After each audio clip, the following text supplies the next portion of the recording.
It's a well-known fact that nobody on the internet gets unreasonably upset at games before they're even released. Wait, hold on, stop. Well, crap. Needless to say, all these worries turned out to be unfounded, and in this video I hope to explain exactly why. These comments, along with many others, all refer to the pre-release news of Zelda Tears of the Kingdom reusing the same Hyrule surface map as Breath of the Wild.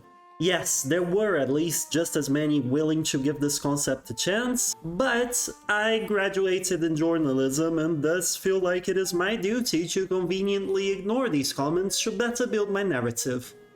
They also didn't fit my joke, and I was particularly proud of that intro idea. What's up with the booing? The fact is, comments that are in favor of reusing Hyrule's map are just not the object of my analysis here, mostly because they get that the subject we're talking about can be a good thing. For some people, the news about Hyrule's surface map being reused from Breath of the Wild to Tears of the Kingdom was, as you saw, a cause for concern. Now, however, it's been over 2 weeks since the game was released. It has been through the entire cycle a new game goes through. Memes, funny videos, compilations of said funny videos, speedruns that break all aspects of the game and make us peasants feel like we lack any semblance of skill, and yes, Rule 34 of pretty much every female character in the game. Trust me, a friend has looked. I have questionable friends. And before you call me out, yes, this video is also a part of the cycle. It falls right into the potentially pretentious analysis video category. So now that the game has been through it all, it's pretty safe to say that people are, sorta enjoying it. And after beating the game myself, I have to say that I genuinely think the choice to reuse Breath of the Wild surface map was not only great, but it also ended up being one of the biggest strengths of Tears of the Kingdom. Look, I know this is one hell of a statement to make, and this is why I'm making this video, to present my arguments in favor of the developer's choice and hopefully spark an interesting discussion about whether or not sequels should be reusing the original game's maps. And yes, I meant sequels as a whole.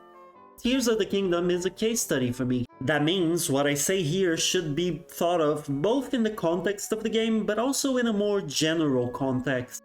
The new Zelda title was not the first to reuse an entire map, and it won't be the last. Looking at you, Yakuza.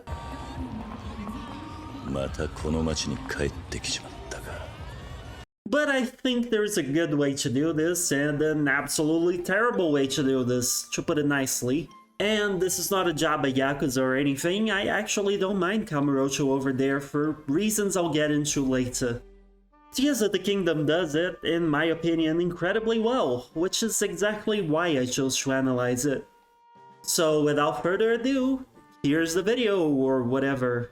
Actually, never mind, one more ado. This video will contain some spoilers for Tears of the Kingdom and Breath of the Wild. Not story spoilers or anything like that, but rather locations. Footage of places in both games and locations where you might find important items. So, while these are all mild things, if you're trying to play either game entirely spoiler-free, maybe save this video for later.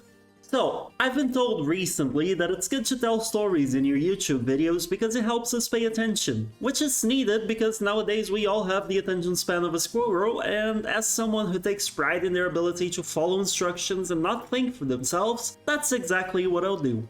Believe it or not, I actually did not follow any of Tears of the Kingdom's pre-release material. And yes, that does mean I had no idea that the game had the same Hyrule surface map, so imagine my surprise when, upon first dropping down from the sky, I started to recognize everything around me. And once I was sure the map was the same, you wanna know what I felt? Not even worry, but rather I felt excitement. With Hyrule Castle, now a low-level area, at least for the ground parts, being half floating in the sky and a huge gaping hole leading to a dark void where the castle once stood, I couldn't help but wonder what else had changed. The world had, after all, just gone through the upheaval with stuff falling from the sky and tons of gaping holes popping up all over Hyrule. Some changes were unexpected, such as the problems the cities were now facing. Other things were more or less untouched. But I think the brilliance of this adapted Hyrule map only really struck me when I reached the Shrine of Resurrection in the Great Plateau and saw that the place that started our journey in the first game had now been overtaken by those Xiga clan losers. This leads me into my first point in favor of reusing the map: familiarity and change. And yes, I am aware that these are actually 2 points, so get off my back. I need to present them together, okay? From my conversation with friends, as well as internet content, like the countless videos comparing locations, lots of people are actually very interested in seeing exactly what changed. They want to go back to their favorite locations and see how they are faring in this new reality. For me, the places I most wanted to see were Tarry Town, you know, the town that we built, Great Plateau, and Evitide Island. Some were incredible, some were disappointing, but all of them kept me playing and hoping to eventually get to these locations, without, you know, rushing through the entire content. And it's not just places either, it's people too. In real life, our life is constantly changing, right? One moment we might be employed and managing to get by, and the very next day we might be leaving it all behind and taking the midnight train going anywhere. The same concept can be applied to a persistent game world. Well, minus the midnight train part, I don't think Hyrule had the pleasure of getting Journey as a band in their world. They do have the Indie-Go-Go's though. Stable Trotters, better watch out because you have competition. Since some time has passed between Breath of the Wild and Tears of the Kingdom, it's only natural to wonder how the people you've met and come to love are doing.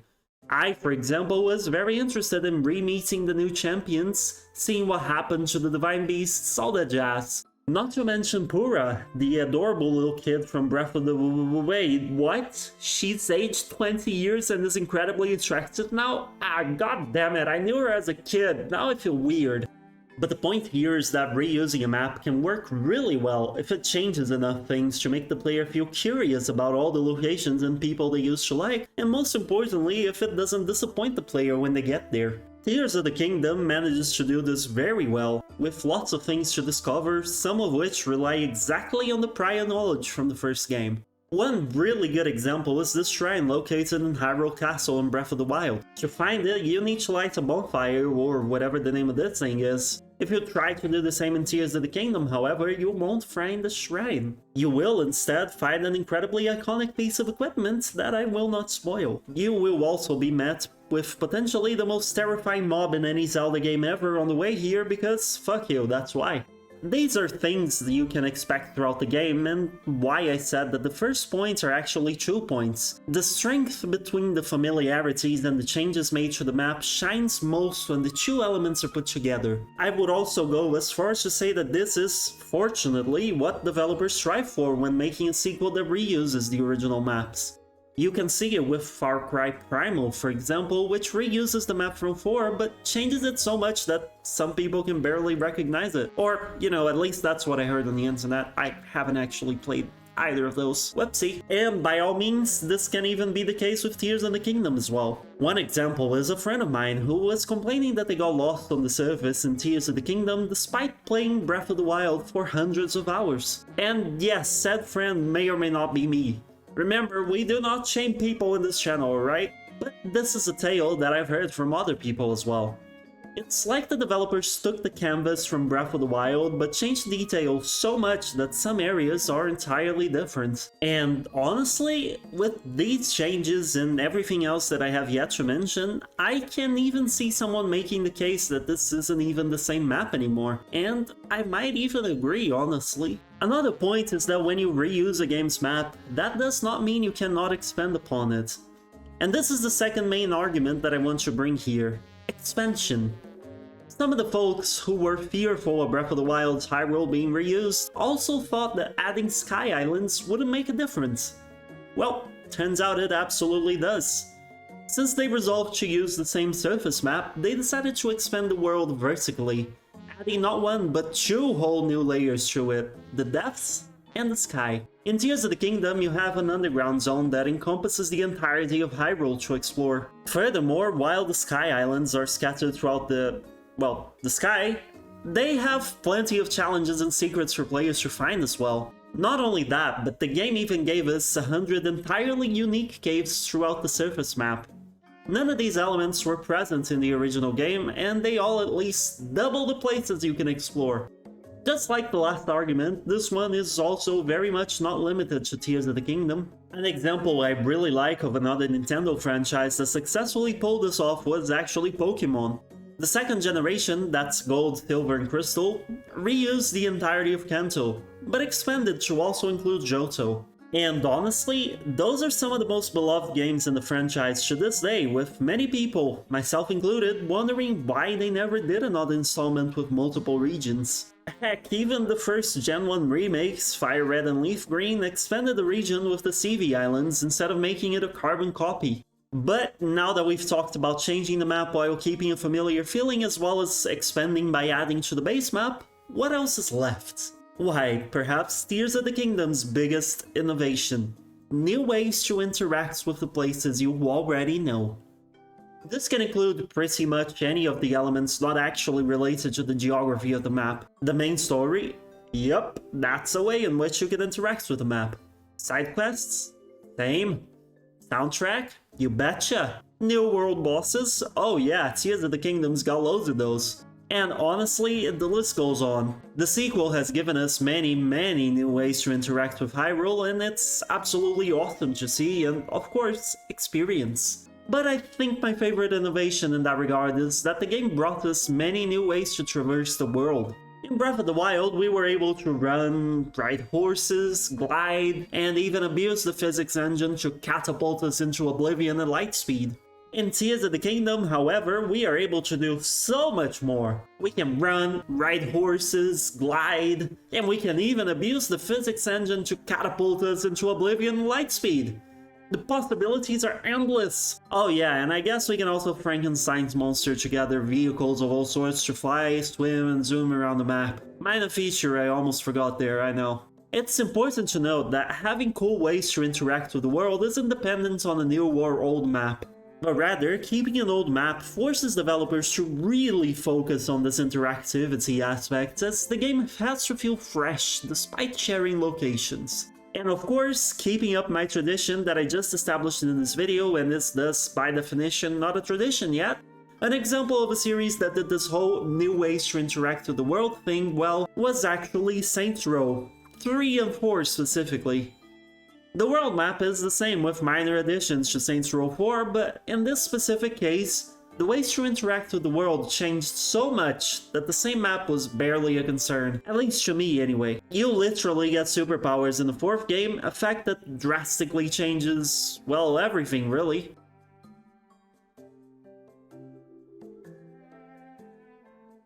It might have worked for Saints Row, but I would say new ways to experience the world is often, by itself, not a good enough argument to justify a sequel that uses the same map.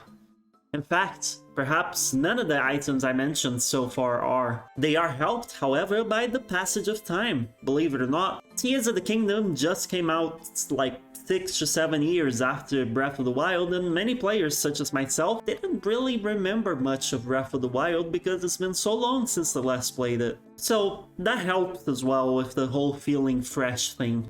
But honestly, what makes Tears of the Kingdom such an interesting case study is that it does all of these things and even more that I have yet to talk about really well. And they all add up to form a memorable experience that is made better by the fact that it has the original map included in it. And I think this is a good moment to bring up the opposite. If all these elements combined make for an excellent example of reusing the same map in the game's sequel, what makes for a terrible example of doing so?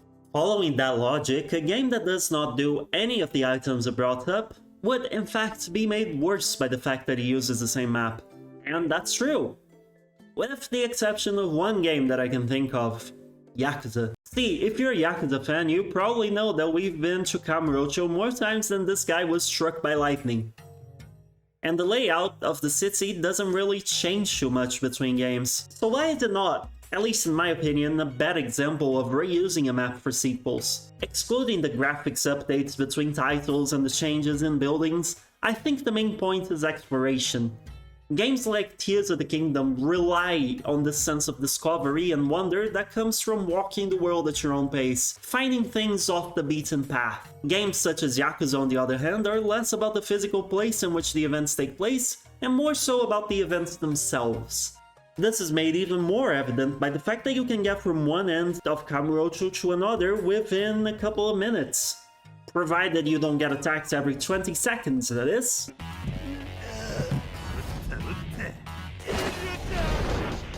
The map there has secrets, sure, in the form of those damn locker keys, but that's about it. The city itself is more of a backdrop for whatever minigames you want to do, whatever wacky side quests and revelations await you, and for the main story itself. Yakuza also employs the expansion trick by adding other maps to some games such as Sotenbori, but I'm focusing mainly on Kamurocho here, as it is in almost every single game in the franchise. So yes, while reusing Kamurocho with comparatively minor updates works for Yakuza, for any game focused on exploration, it won't. At least not without changes to the terrain, new things to discover, new ways to interact with the world, etc. And you wanna know what's funny? To do a job this thorough and make an old world feel fresh to explore is actually just as much of a daunting task as creating an entirely new world. But, you know, don't take this random YouTube lunatic's word for it, oh no. Instead, how about we listen to the wise words of Satoru Takizawa, Tears of the Kingdom's art director. Honestly, I can't actually hear your answer to my question, so I will just assume you said yes. If you said no, however, rest assured that you have caused me great emotional distress and you are a terrible person. Now, I quote, "Implementing something new into the same world was actually harder than creating something from scratch. Although it is the same world, we want to make sure players experience it with a new sense of wonder. So to achieve that, we had to take a world originally made up of things that we designed to fit it perfectly, and then bolt a new layer of surprises on top of it, designed from a different perspective. And we had to do so without erasing the familiar world." And yeah, all of this makes sense. Exploration really is the name of the game here. Well, it's actually The Legend of Zelda Tears of the Kingdom, but you know what I mean. If exploration really is valued, and it is, then it stands to reason that they would take extra care to make sure that this design decision of reusing Hyrule did not get in the way of this sense of wonder and discovery. This is also why it baffled me when I saw comments stating that this was just laziness on their part, a way to reuse assets. A comment even said, and I quote, "What have they even been doing this past 6 years?" Sorry, terrible quote voice, I know. I tried to go for something annoying, but I don't know. I think I may have succeeded a little bit too much. Anyway, now I know all these comments were from before the game was released, and I hope that at least some people learn to not be so quick to judge, but if you ask me, the work the devs put into making this old world feel fresh is anything but lazy. Sometimes, yes, reusing a map is a sign of laziness, and those cases are quite clear. But it is important to remember that it's not always the case. Sometimes, reusing a game's world and its sequel is literally a carefully thought out design decision to ensure that the vision of the developers for the sequel can be fully realized, and that's okay. Thus, we reach our final question. Is Zelda Tears of the Kingdom made better by the fact that it reuses Breath of the Wild's Hyrule map? And I can safely say you've watched this 20+ minutes video just to receive this very unsatisfying answer. It depends. Ha, sucker, 20 minutes and you haven't even gotten an answer. But I must ask you to bear with me for one more minute here. Alright, look, now you're just being immature. You've stuck around for over 20 minutes, might as well wait a couple more, right? I provided arguments for why Tears of the Kingdom does a phenomenal job at reusing the map. With changing details, expanding it, and giving you new ways to experience it, so for me, yes, the game is absolutely made better by this design choice. But at the end of the day, it's important to remember that this is an opinion. I can spend all the time in the world talking about why apples are great, but it won't matter if in fact you just want an orange. I promise this analogy made more sense in my head. So this is why the purpose here is to spark a discussion and hear what you think. There is my answer, but there isn't a definite answer. So what's your opinion? Would the game be better off with a whole new map? Or did you actually prefer their approach? We talked a lot, didn't we? And by that I mean I did and you listened. My condolences, but also thank you. At this point, I think all I can do is ask you to leave a comment if you feel so inclined, telling me not just what I just asked, but also anything else you might think about this topic in the more general sense. Would you prefer games not reuse maps for sequels? Or are you okay with that? And why? Discussion really is the thing I look forward to the most in videos like this, so I can't wait to hear other takes on the subject. That aside, thank you so much for watching and I'll see you hopefully in the next video. Bye bye!